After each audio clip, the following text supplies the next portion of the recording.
I should have been home. At least, that's what I told myself. If I hadn't spent months drowning in suspicion, maybe I would have been. Maybe I would have been sitting on the couch, blissfully unaware, waiting for her to return from her work dinner, with that easy smile she always wore when she had a secret. But I wasn't home. I was here. Standing in the shadows at the back of an upscale restaurant, I watched my wife celebrate her promotion with her boss. I shouldn't have been surprised. The late nights, the unexplained text, the growing distance between us, like she was somewhere else even when she sat right beside me. I had felt it, but seeing it, that was something else entirely. She laughed at something he said, tilting her head back in that familiar way she once did with me. His hand rested on the small of her back, lingering as he leaned in, whispering something in her ear. She didn't flinch. She didn't pull away. She had no idea I was watching. And that's when I realized. She still thought I was the clueless husband. The man who never asked too many questions. Never pushed too hard. The man she believed she could lie to. She was wrong. As she raised her champagne glass, smiling at him like he was the only man in the room, I stood up. The room fell silent. And with a single sentence, I turned her celebration into her worst nightmare. But let's rewind. This didn't happen overnight. For months, I had felt something shifting between us. First, I told myself it was stress. Work had been insane for her. New projects, new responsibilities. She was tired. Distracted. That's what I convinced myself. But then, the little things started adding up. She began dressing up more for work. Buying new perfume. New lingerie.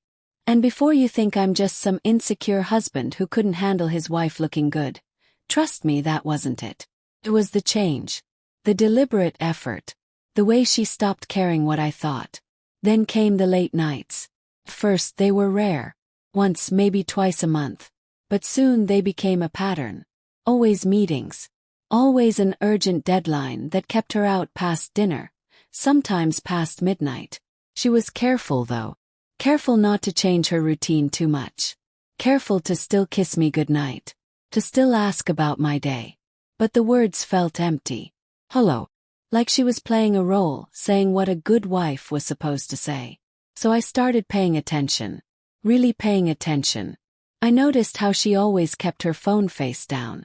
How she suddenly had a password she never used to have. How she would step outside to take certain calls. Her voice softer, more intimate. I didn't confront her right away. Not because I was afraid, but because I needed to be sure. So, I did what any rational man would do when he feels his marriage slipping through his fingers. I started watching. That's how I ended up here. At this restaurant. Watching her. I wasn't alone. My best friend Mark sat beside me. Not because I needed backup, but because I needed someone to stop me from doing something I'd regret. For a while I just observed. I watched the way she leaned toward him. The way her fingers brushed his when she reached for her drink. The way she laughed. Genuinely, effortlessly. A kind of laughter I hadn't heard in a long time. And then, the final confirmation. Her hand. His knee. Under the table. I didn't need any more proof. I stood up, the chair scraping loudly against the floor. Conversations died. Heads turned. And then I said it. Loud enough for everyone at that table to hear. Congratulations, sweetheart. You must be so relieved I didn't find out sooner. She froze. Glass halfway to her lips. Her face drained of color in an instant. Her boss, let's call him David, looked between us, first confused, then wary. He shifted uncomfortably, his body stiffening. What are you doing here? She stammered, her voice barely above a whisper. I stepped closer, my voice calm. Come. Watching. Listening. Piecing together all the nights you came home late smelling like cologne that wasn't mine. She swallowed hard. It's not what it looks like. I let out a sharp laugh. That's the best you've got. You're about to toast your promotion with the man you've been sneaking around with for months. And I'm supposed to believe it's innocent. Silence. David, her boss, her lover, shifted again, avoiding my eyes. And then, I shattered what was left of her facade. You think I haven't known. You think I haven't seen the messages, the calls, the way you look at him. Her hand gripped the table, knuckles white. Please, she whispered, tears welling in her eyes. Not here. Smirk. Oh no, sweetheart. Here is perfect. I gestured around the room. You wanted to celebrate. Let's celebrate. Let's toast to your success, the kind that cost you your marriage. Mark placed a hand on my shoulder. A silent warning.